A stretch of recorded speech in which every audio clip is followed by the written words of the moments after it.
Manufacturing on Earth has found countless ways to adapt to the environment, but in those rare cases where materials or components need extraordinary circumstances to get made, there's always outer space.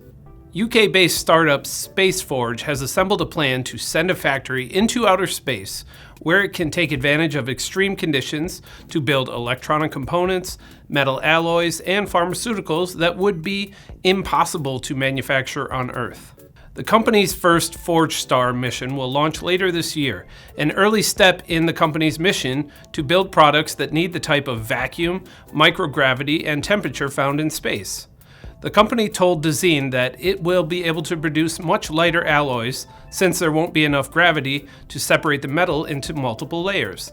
The company also believes the anti-gravity environment will help with cell growth in biopharmaceutical applications and with avoiding defects in silicone structures used in semiconductors. SpaceForge expects that the vacuum in space, which creates pressure about 10 trillion times lower than on Earth, will eliminate air contamination and allow for the creation of even purer alloys.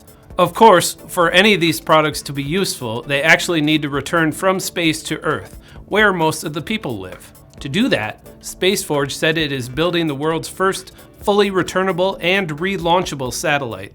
It's a modular system with an interchangeable microgravity capsule to accommodate autonomous manufacturing before collapsing down for its return. SpaceForge is joined in the space manufacturing push by NASA, Amazon, and several other companies. But if the company can perfect its process, it could help build some truly revolutionary products. I'm Ben Munson, and this is IEN Now.